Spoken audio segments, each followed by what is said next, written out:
Welcome back to the Fuel Your Legacy podcast. Each week, we expose the faulty foundational mindsets of the past and rebuild a newer, stronger foundation essential in creating your meaningful legacy.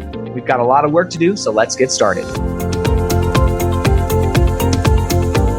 As much as you like this podcast, I'm certain that you're going to love the book that I just released on Amazon, Fuel Your Legacy, The 9 Pillars to Build a Meaningful Legacy.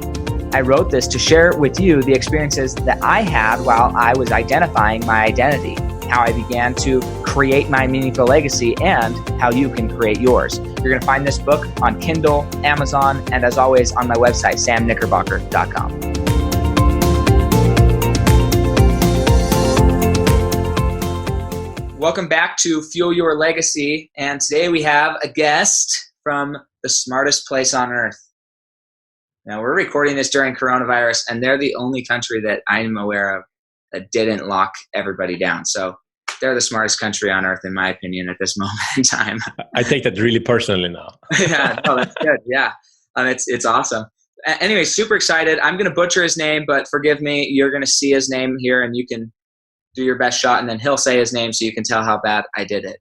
But his name is Matt Fyrörn. It's a really good try. Yeah. Thank you. I appreciate that. But what's cool about Matt is he is a husband, he's a dad, entrepreneur, podcast host himself, which he's going to tell more about his podcast. But he's he's a committed man and likes to invite other men to challenge themselves and live their life's purpose, passion, power, and profit, right? In the past decade, you have to think about what makes people who they are. And that's what I love about bringing people onto the show and getting to really talk about their legacy is we're talking about what are the foundational things that make somebody who they are and what do they make out of those experiences. So over the past decade, he's been through bankruptcy, depression, loneliness, being lost. He's also experienced being a husband, a dad, and an entrepreneur. So those can be like completely polarizing experiences and yet all be happening at the same time. So how does one deal with that? Since then, he's actually sold 2 businesses. He's got a happy marriage, and now he's learned and trained himself how to show up fully in all areas of his life. And dedication is the way, not perfection. So I love that because it's just being committed to growth, not necessarily assuming that's all going to happen all at once. So thank you so much, Matt, for showing up and being here and present with me today. Go ahead and introduce yourself, tell us your story, and kind of lead into what your legacy is. What are you doing right now? Thank you so much for a beautiful introduction. I'm super grateful, super pumped to be here together with you. We are traveling the world. We're bringing the world together from Sweden and Utah and every place is in between. So I'm super excited. And I love your question. Is what's the story and where to start? So I'm as inspired as confused with that. So I will play with that and then we'll see where we go. But I want to touch back on one important moment. And that is a man, to start from a completely different point. Some 5 weeks ago, I was in the process thinking on who are the men in my life on whose shoulders I stand upon. Who are the men who has led me to be the man I am, who has been touching my heart and my mind and my soul to bring me to where I am. And after that, I made a long list of men from my father and grandfather and many men like celebrities and also personal mentors. And I created an image. I have it right in front of me now of about 30 men. Some you know, some you don't know. And one of the men who was really instrumental to me was a man called Mats Holmberg. And he was a leader in the network marketing field. And what happened there was that I came from high school, and I was lost, as you know, a lot of young kids are. I didn't have any confidence. I'd just been with an older girlfriend for like 3 years, and she was all I had. And I stopped playing ice hockey. I'd been playing for my whole life, and I was really confused and really lost. And you know, I had felt these moments like I have something of greatness inside. Can you resonate with that? Like there's something great wanting to come out, but I barely experienced it. I for sure did not know how to produce it. I didn't know how to get it out there on demand. And then on this stage of this network marketing company that I haven't been involved with for at all, basically, but there was this man, Mats Holmberg, and he spoke about living your dream. He spoke about that kind of you can become anything that you want to become. And he spoke, and I started to cry. And I was not a man or young man at that time that was comfortable crying, but with his emotion, his passion that he went to share about his story, the stories he had overcome, and you can make it to this stage, and you can inspire like I did. That was kind of his message. And that made my eyes tear up. And that's a very important moment for me, because then I really could get an image of someone who had put themselves on fire. Really, like what you speak about, fuel the legacy. He had done that and turned it from nothing to something. So I would say I was 18 years old at that time, and that would be like the first time we're like, oh, there is something beyond the little me that is judging myself, that is questioning myself, that doesn't think much about me or what I can become. Sure, having some dreams, but having a way there, well, there was like no connection to that place. So I think that Mats Holmberg, I didn't speak to him for 15 years, but now I look at him daily on my second computer screen right above here. And he's touching me with this message, like, you can. And from that place, I went on to kind of go into anything that could give me results. I got really turned on by anything that could give me, money, anything that could show me the green numbers. I went into sales, and what we did in sales was really powerful, because we always had a whiteboard, and every morning the sales manager, if we did a good day the day before, we got green numbers on the board. If we got red numbers, it was bad. Then we had failed the day before. And I still kind of have anxiety over these colors. If it's red, like, it hurts in my body.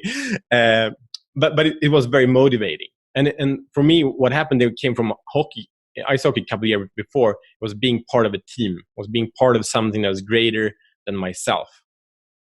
Partly, of course, I could blend in kind of to the tribe, but mostly that I could also so easily, everyone with the same rules. There was only one thing was valuable: produce results, and then you're valuable. And for me, that was a very valuable equalizer, because then my insufficient kind of social skills, my inability to connect to girls or any of these things didn't matter. If I could sell, I was kind of appreciated and approved. And I think what that brings back to, obviously, is about approval. And that's the journey I'm still on today, like the longing for approval, but now it's not projected as much as it is now, because then I needed to even like feel good to like wake up. I need someone else to say like, I'm okay, or you're okay. Today, I don't have that on a daily basis, but I go into that kind of those depths sometimes even today. But it was a very, very important journey of like, if you're willing to do the hard work, and that led to basically 18-hour work weeks in employments like that. That definitely led that like the first foot forward to whatever. If you're willing to put in the work, you can do it. And in the end, that took a turn of also these companies. It was very clear, like these guys that worked there were really focused on money, and I liked that too. I got the reward, the success, and I was like 19 years old, making my first kind of 10K salary in a month. That was like amazing, but it still, it was so clear, if I didn't play the rules, I wasn't valuable either, if that makes sense. So it was like this. It wasn't genuine. It wasn't really caring about people. It was caring about people and it was both good and bad in that journey for me.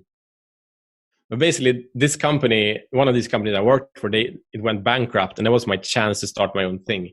And that was the first business I started with the idea. I had a friend who knew about a berry called the goji berry. Do you know about that?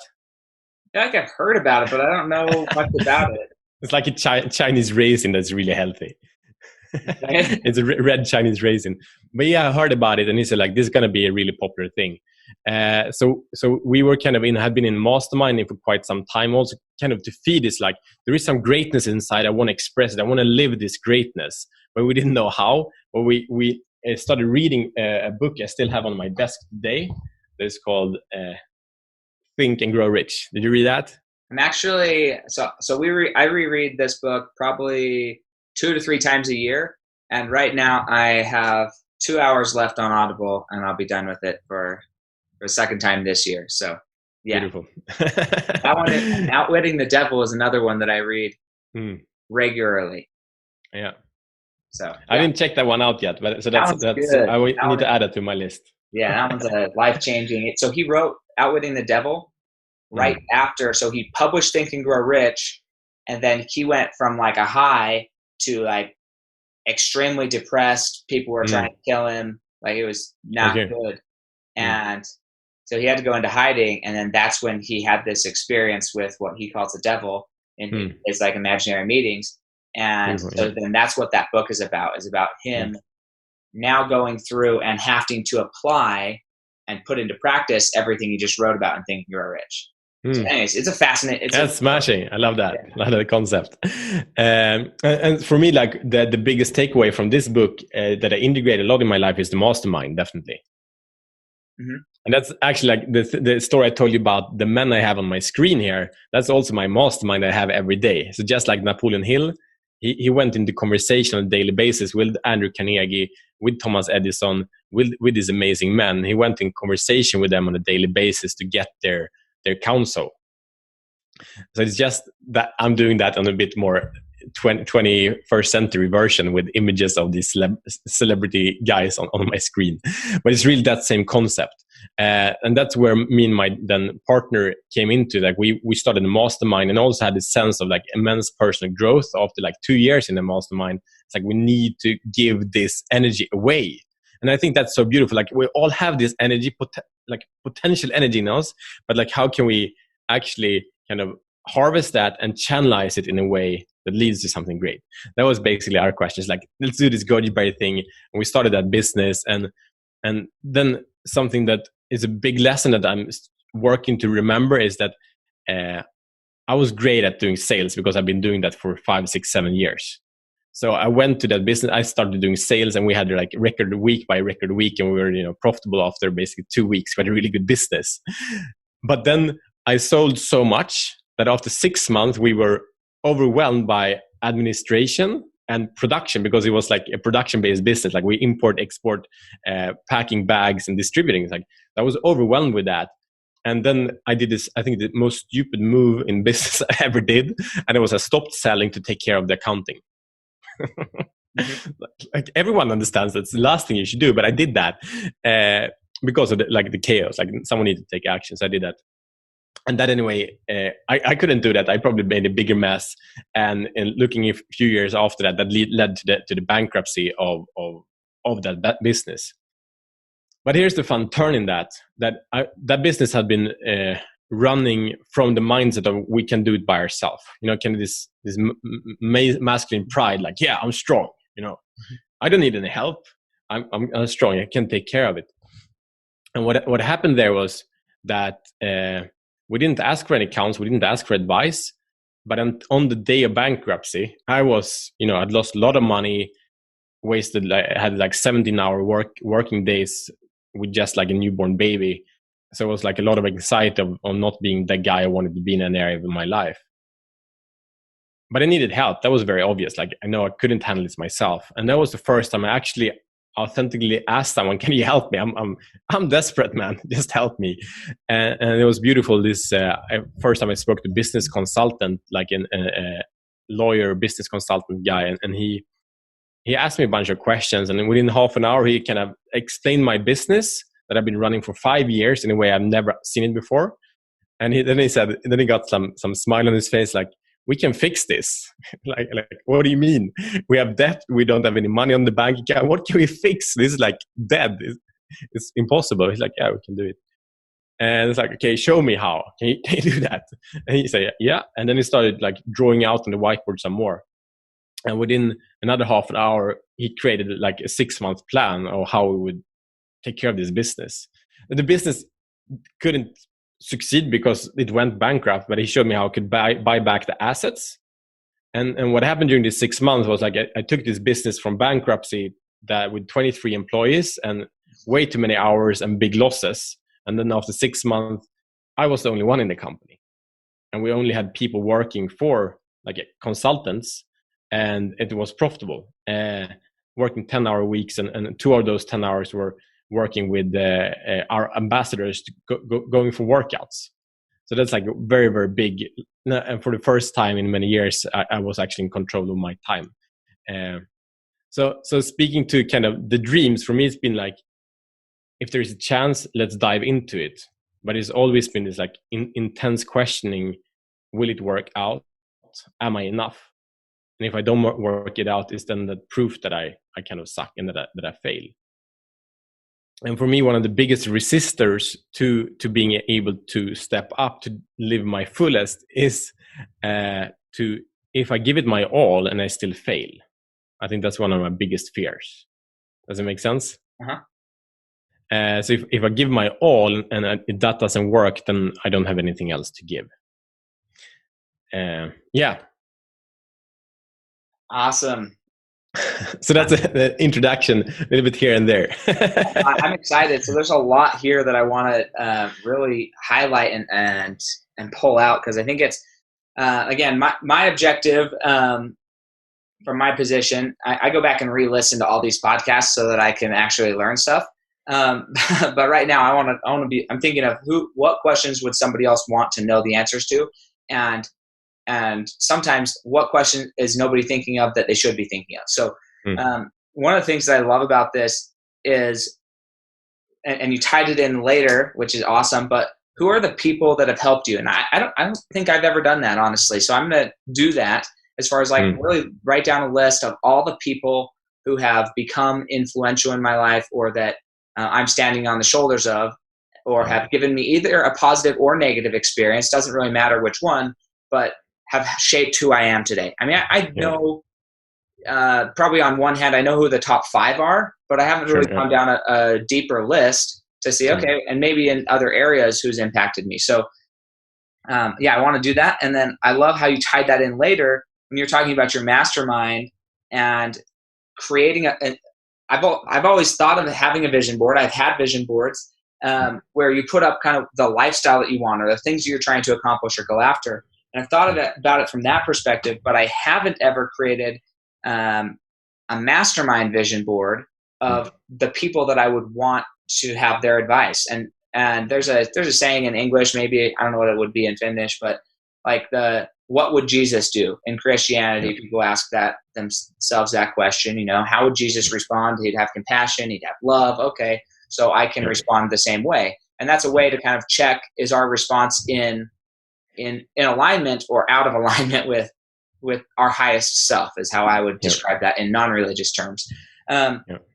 But same thing could be really beneficial if you're sitting there with a business problem or a life problem, because all successful business people, they also have lives as well. Most of them have wives and children and sisters and brothers and mothers and fathers, so they're managing all that as well. We just see them as these business icons because that's our experience of how we know them, but there's so much more to these people. And so I love that, having their face in front of you and say, hey, what would this person do in this situation? How many hours would this person work? How would he present? How would he call or talk to this individual, this client, this upset client, this person is excited, So I love that idea. What it really ties into is like the beingness of us. Because instead of achievement is actually easy, but becoming is the hard part. Like when we are becoming, we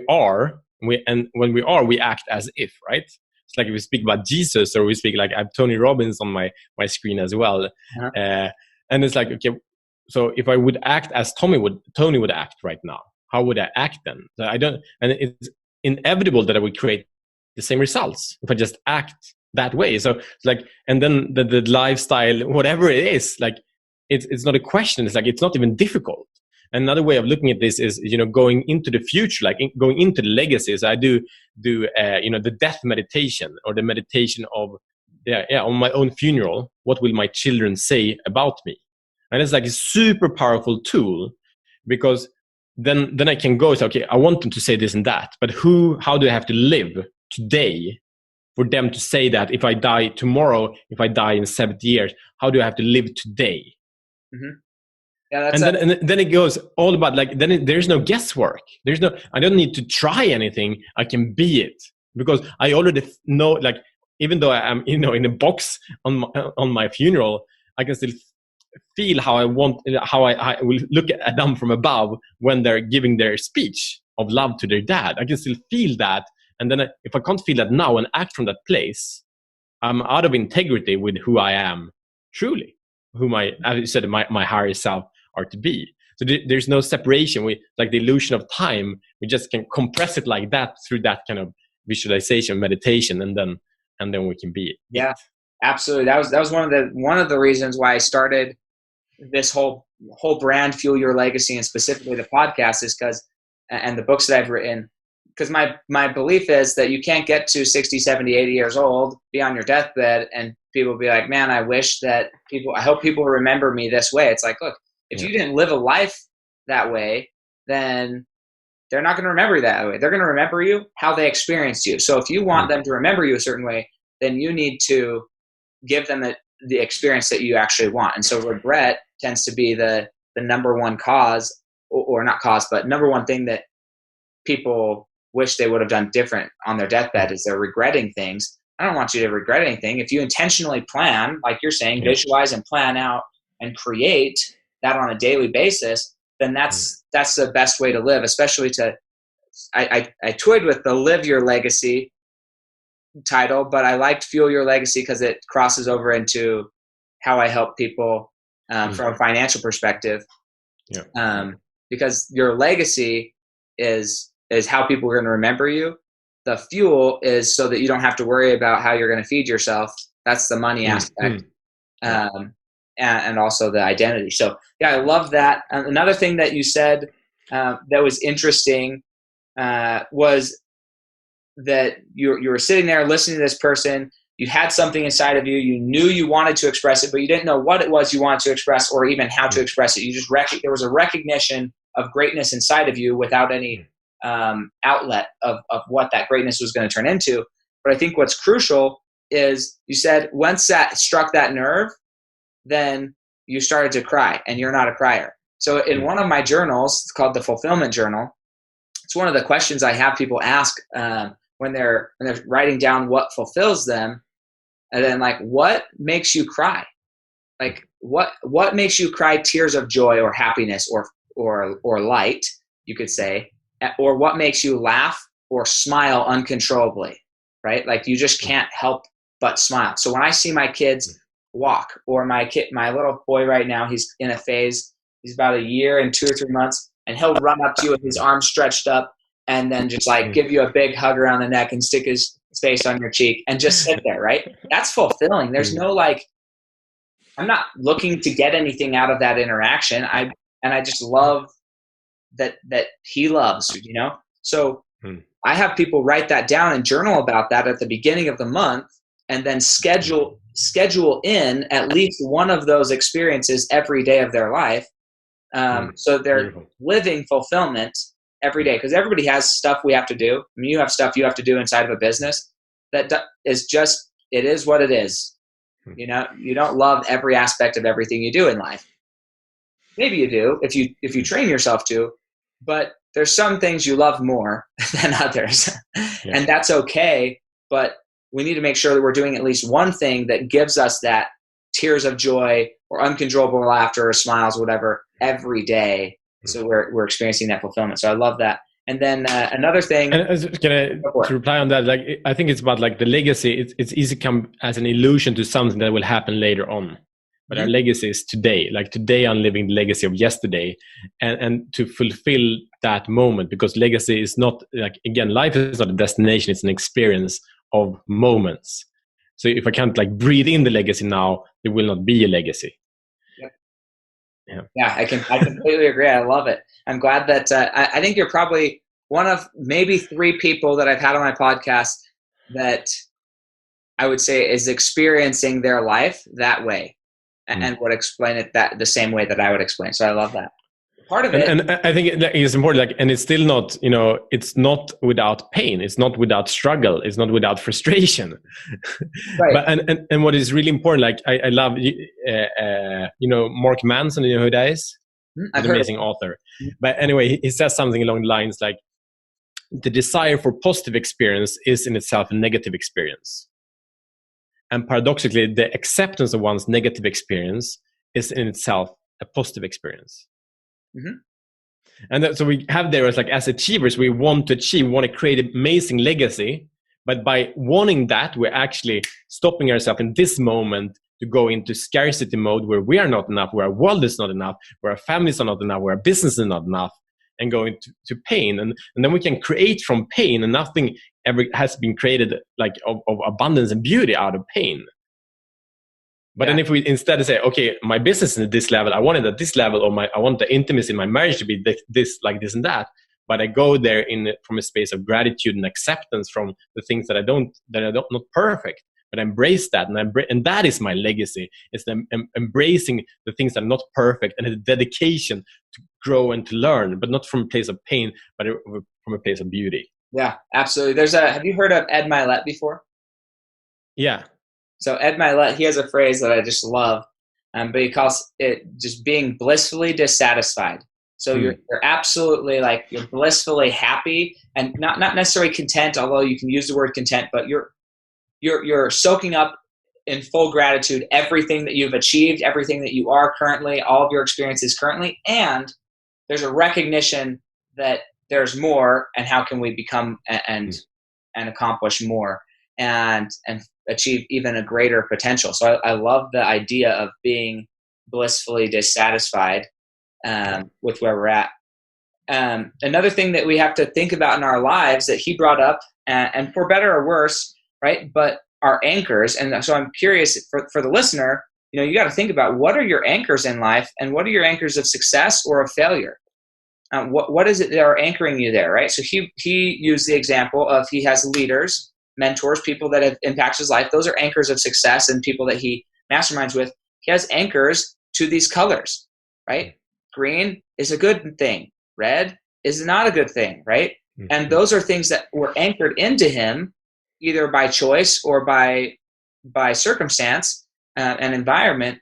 But and there's not necessarily bad, right? When I'm helping somebody with their money, there's hey, we could try and rehaul everything you believe about money, or we could say, what's your normal spending habit? Most people, they look at their bank account and they determine whether they can spend money or not based on if there's money in their bank account. Okay, that's the habit. Now, it's not good or bad. That's just the habit. Now, somebody who is wealthy, has more money than they could imagine, they don't look at their bank account to determine whether or not they can spend money. Mm-hmm. However, if that's your habit already, rather than telling you that's a bad habit and you should change it, why not use it? The only thing that's different is we're going to add another habit in, which is going to automatically save money, pull it out of that account first, so that now when you look at it, you run out of money a little bit sooner, but you've already saved, right? So now you're still able to maintain your habit of determining whether you can spend money or not, but you've already saved money rather than saving money at the end of the month when there's nothing left because you spent it all. So using anchors are good. You can make any anchor work for you. You just need to know how to do so. So I don't think there's anything bad, good or bad. It's just how do you use these anchors, and are you conscious of applying them properly? Anyways, what are your thoughts about that? I just love this concept. It's so smashing. As you said, there is no good or bad with the habits we have. It's the question is how do we make our way of functioning or dysfunctioning to be beneficial, to be constructive for us and not destructive. And that's the only question. So for me, I speak about it in different words. So the world is addicted to tactics and strategies. So if we look at anyone starting out as entrepreneurs, this is the best time to start online business. It's ever been better. It's so amazing right now. Mm-hmm. And then we go into the strategies. How do you do online marketing? And who knows that? About 2 million people says, I have the best strategy to do online marketing. And most of these strategies actually do work, but only if there's one thing that is right. And then we can go back to Think and Grow Rich. So what these guys, there are some strategies in here, but they only work if the anchors are right, or as I call it, if the system is right. So the system is the determinator of success. Mm-hmm. It's not the strategy. So I have developed a framework that is not my original, but I package it a little bit different, and it's called the Alchemic process. And it's 4 parts. And I use that for everything I do on my clients. And the power is it's easy to get started. First, we start with a goal. We want to achieve something. It's financial success in our business, our marriage, with our kids, whatever it is. So we have a goal, and step number one is not the goal; it's the strategy. So the proven strategy is to go from point A to point B always, no matter what you want. There's always a proven strategy to do it. A lot of people try to figure things out themselves, but there are proven free strategies out there. It's like just grab one of those, but that is not enough because you're doomed to fail any strategy you attempt to take upon you if you don't have the other 3 points. The second point is accountability. So if you're not accountable to someone else, you're doomed to fail. And I had to learn that the hard way because I tried to, like, I've been running a business for like 11 years, and I started my coaching business like 1.5 years ago, and I thought this will be easy because I know business. It wasn't. I thought I would be profitable in 30 days. It took 4 months before my first profitable month. I think it took 9 months before I was profitable every month. Like 9 months. And I know business. I've been doing all kinds of things, right? But I couldn't get it to work. And that was because I lacked accountability, and I was consumed by this shiny object syndrome that everyone has today. If you say you don't have it, you're fooling yourself. Everyone has it to one degree or the other. So after the accountability, we have learning. So when we have a strategy, we take action with accountability, and then we learn what outcome we got from taking that action. And the fourth step is to implement that learning into the strategy and improve the strategy, and then we go around again. But the power of this is that we can actually start with a really, really bad strategy. If we have the worst strategy in the world, but we have these 3 other steps, we will, in a while, when we go a few rounds, we have an excellent strategy that actually produces results. Mm-hmm. So this is a system, and it's called the alchemic process. It means that we can put in lead, that is an impure metal that is not worth anything, basically, and on the other side, it will come out gold. Mm-hmm. So who would like that, right? Exactly. Who would like that? But it's like, and there's no guesswork. If anyone is tapping into that process with these 4 steps and staying on that course is inevitable. And for myself, I've been like the level of, for me, anchors, it's accountability. It's like I don't have a problem. I'm super dysfunctional. If I say I'm going to do something, I'm probably not if I'm not accountable. But I don't have a problem with that because my accountability systems are insane. There's so many people checking in on me all the time. So you can't fail. No, I can't fail. And I think that's what's key is understanding, because accountability. So there's another book that I've read. It's called The 4 Tendencies, and people are. It's basically how people deal with inner expectations of themselves and outer expectations. So if somebody else expects something of them, they respond differently than an expectation of themselves. And different personality types need different forms of accountability, and some need more than others, and they need maybe help with one of the other 3 steps. Accountability is always going to be key, right? You can't get rid of accountability, but some people for my wife, she needs an accountability partner, but she hates being accountable. And so to somebody, she hates saying no to somebody, and that actually deters her from doing it, and she'll start ghosting them or avoiding them.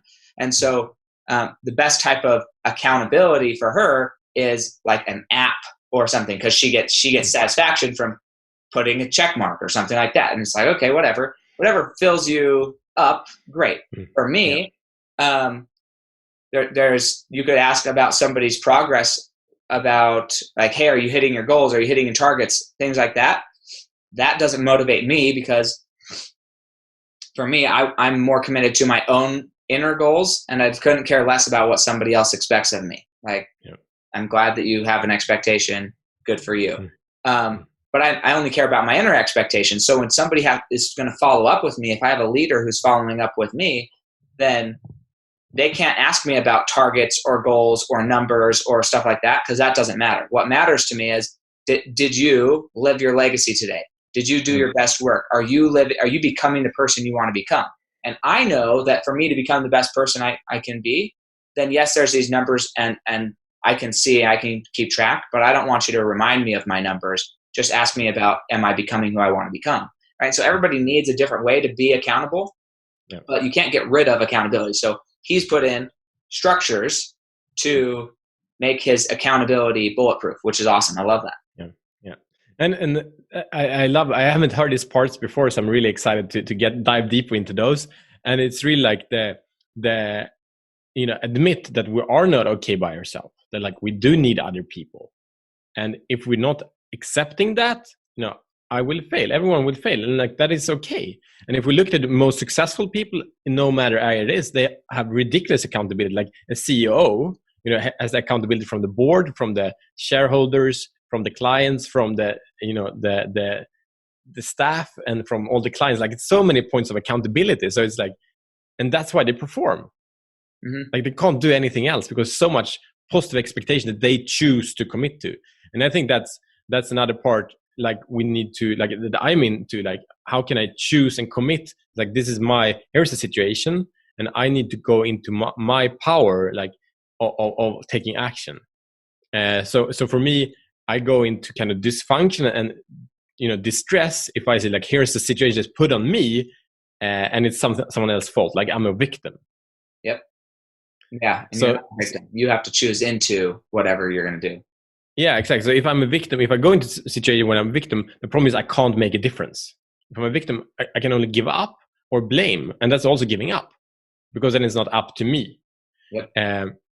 So for me, that's like definitely like a trigger. Like nothing good in my life happens as a victim, and all good things happen when I take charge, when I show up and move. And it's like, this is my fault. It's my responsibility. 100% of my life is my responsibility. It's only up to me. But then I need help. Yep. Yeah. It's up to you to start the ball rolling, but you still need a team and people to assist that ball rolling. So I love that. I'm curious, when you were going through all these things, did you ever have any naysayers, people who are just like, nah, you're not going to be successful. You're going to fail at business. You're going to fail in your relationship, whatever that is. Like, did you have naysayers, and then how did you silence them? Because some people, they struggle with that. They have all these grand visions about what they want to accomplish, and then they go and share it with others, and then they get shut down, which can be just as crucial as having somebody believe in you. If you're susceptible to people who are naysayers, then it's still two forms of outer input into you. So how do you silence the naysayer portion and just focus on the mentor and leader that you want? So I think on the journey with the people around, I think that I've been always I kind of shut down. I only have my kind of very small space. Like here, I have my office that's right here, and I have my wife and I have my kids, and I have my people such as you I talk to, or people on my show, or clients or partners. Like that's my world. That's it.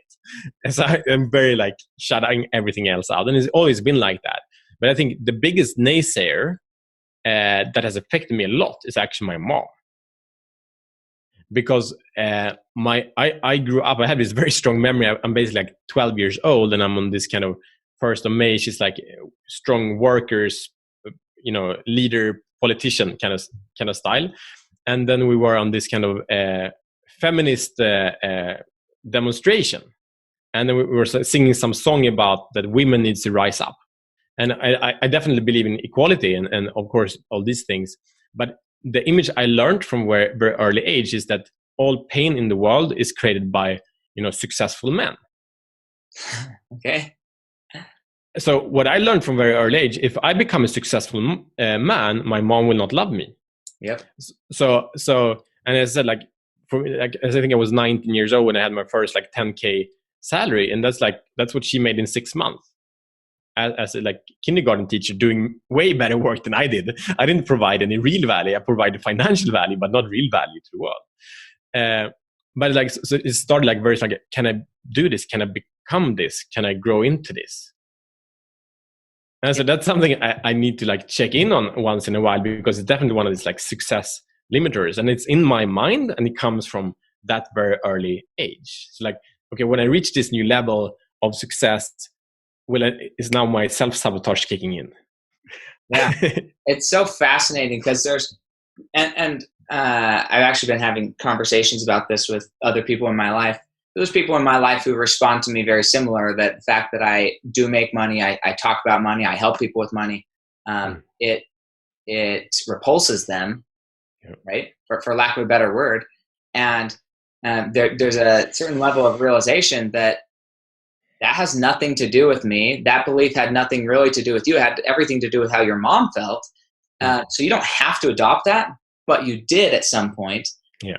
And so it's something we have to check in with.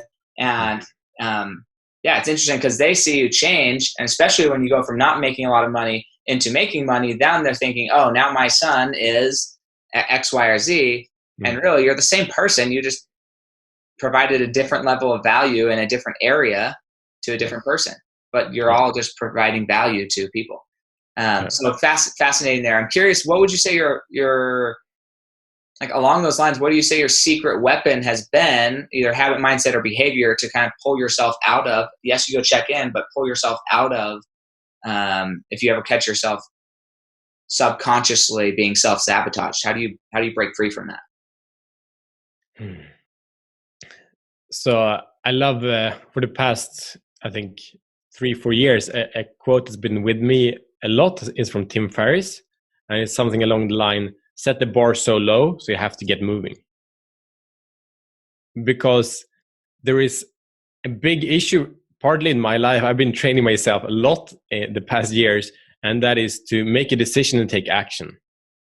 Because we have so many opportunities. Again, the shiny object syndrome, it says, you can do this or you can do that. You can go right, you can go left. And as soon as I'm there, I'm stuck. I can only be in that, what's called turn in the road, and I can only think there or there. I can add my plus and minus list and risk and SWOT analysis or whatever, but I'm stuck. It's important. Like, that is the place of being stuck. And the point is that no matter what path I choose, that is path of power, because then I switch the gears from what to how. And how is a creative question. What is a limiting question? Because there are only these alternatives. So whatever I go that way, is it the right way? I don't know, but I make it the right way. Mm-hmm. Or you'll find out that it's not, and you'll go to the other one because now you know it wasn't, and you move on. Exactly, but I only get that from feedback, real life feedback, right? And that rebuild the way or choose path or whatever we call it, but it's in the action to get moving. So I think that's, for me, I set the bar really low so I can get, whenever I launched, my one podcast I launched in the autumn, and then I didn't have any good strategy, I didn't have any high goals or anything, but I got it launched. And that was the energy I had now. Then I launched another podcast, like I think 6 weeks ago. And then I had much bigger, launch strategy. I made it to the top charts and these kind of things. But I didn't with the first one. That wasn't the idea. But I wanted to get going, and I achieved many, many goals along the way. So I think that's, for me, so essential. And I think I always experience that I am actually where I want to be. Mm-hmm. And everything else is an illusion. So if I can, breathe into those parts that are already there, already achieved, then it's okay. And if I feel there's nothing, I have this rule that's super powerful. This is immensely powerful. Do you want to hear it? Yes, I do. So here's the rule. If I come with an idea, I got to do this. I must do this now. I got to respond to that. It's got to be fast. If that thought comes up of urgency, I can't. So if you must, then you can't. Then I can't. No. Exactly. So if that idea comes up, I got to do this now, then my rule is I can't. So that means I got to take a break. I can work on something else, or I go for a walk. I can't, because that is acting out of scarcity, acting out of something else is controlling me. So if I'm not creative, I must be reactive. And then someone else is in control of my life, and I don't want that. I don't mind like God or the higher forces being in control of my life, but in moment to moment, I am in charge. And on the other side, here comes the twist. So if I must, I can't. And if I can't, I must. Mm-hmm. Oh no, I can't do this. I don't know how to do that. No, that's too challenging. It's too hard. It's like, then I must go for it. But then again, it's my choice to do. That's my programming, is that I do not allow myself to go for that limiting belief that I can't. Sure. And that's and even choosing into and allowing this to be your rule, you created that rule or you adopted that rule from somebody else. But either way, you subjected yourself to that rule. It wasn't like somebody else said, hey, this is now your new rule. If you must, then you can't. And if you can't, then you must. Right? You said, hey, that makes sense for me. I'm going to adopt that into my life because I see the benefit for that. And if at any point in time you stop seeing this benefit you, I'm guessing you would change it and stop doing it because it no longer served you. I love that. So how could we support you? How could we get in contact with you? What are the names of your other podcasts? If we wanted to listen to more of this mindset, I love it. I think that everybody should just go and bathe their soul in this information because it's life-changing. Thank you. So I have, can we swear in this show? You say whatever you want. Okay. So I started Dadpreneur Revolution podcast. It was in the autumn, as I said, and that's the purpose of 4 things. It's to support dad first, business owners later, to create businesses where they can put their family first, where they can generate great profits, live their passion and purpose, and leave a legacy. Nice. So I call it a life beyond compromise. So we go into choice. Should I do this? Should I do that? And I'm sure you know that. I was like, that's again a scarcity mindset. Why not have all? Why be successful or have a happy marriage? Like, let's do both. Let's and eat good food and be fit. Let's do both. We don't need to need to choose that. So that's the kind of idea. And then there I interview amazing dads with businesses about all kind of topics about mental health, taking care of children, business marketing, is like everything that it relates to dad with the business, basically. And then I started a mission that is very kind of getting closer to my soul purpose. And that is a show called Show the Fuck Up. And that is to free men from the prison of playing small. So they were working 4 areas, and that's purpose, passion, power, and profit. And the goal of this is to empower men to take action every day. So this is a super action-oriented show. Most episodes are 6 minutes long, and we go through a problem that most men has.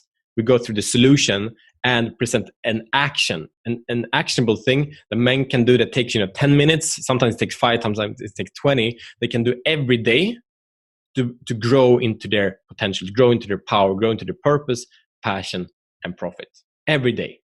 And it's super powerful. This show is new, and I've been for the past 30 days, I've been committing to do 100% of the challenges. 100%.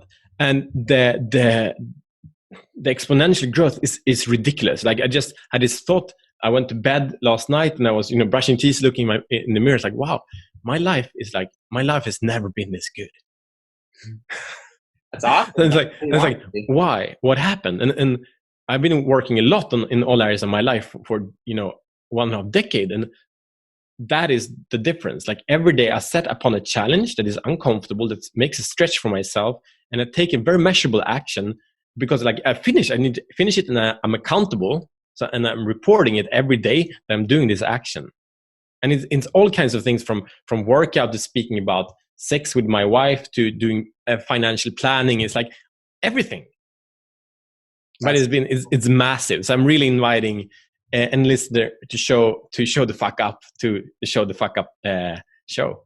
Definitely. Awesome. I love it. That's so cool. And then do you do also coaching like internationally, or is it more localized to Sweden? Yeah, it's very, very international. So it's mainly dads with businesses. And now I'm also launching so many things there, but I'm also launching the best way that coaches or consultants can become profitable when they're starting out. Because usually it takes, for me, I said it took 8 months before I got profitable every month, but now I'm launching a strategy that actually makes people profitable within a month.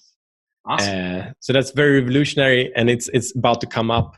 It's not launched yet, but I'm really excited about it. And cool. People I can put a link in the show notes or something like that, and you can check it out. It's gonna revolutionize the life for a lot of coaches. Awesome. Well, that's what we want. We want to be helping people move towards their goal and their passion. So this is the last question. And we've kind of talked a little bit about this. I know you've done meditations about this. It's a little bit different, not just your funeral, but in 6 generations from now. So this is your great grandchildren. They're sitting around the table discussing your life, discussing what your legacy was. What do you want them to be saying? What do you want them to be saying about your legacy 6 generations from now? I love that. Is it from the Native American speak about the 7 generations, right? I just know that? Came up with it on my own. So I just where else that's coming from. They say they speak about the future, the past 7 generations, the coming 7 generations. So all their thinking, they do with that kind of mindset. Anyway, I love that question, and for me, I think that I don't know what the stories will be, but for me, really, the most important thing is that it was a man that lived fully, that chose life, that showed the fuck up. Awesome. I love it. That's important. And that's, even if that's all that somebody remembers, then they're going to be able to say, okay, he did it, and have you on their wall and say, hey, what would he have done in this situation? How would he have showed up today?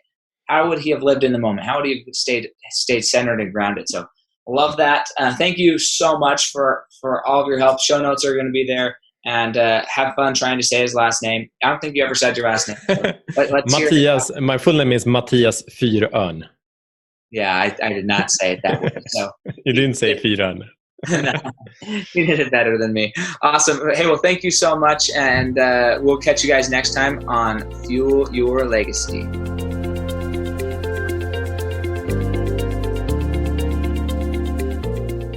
Thanks for joining us. If what you heard today resonates with you, please like, comment, and share on social media. Tag me, and if you do give me a shout out, I'll give you a shout out on the next episode. Thanks to all of those who've left a review. It helps spread the message of what it takes to build a legacy that lasts.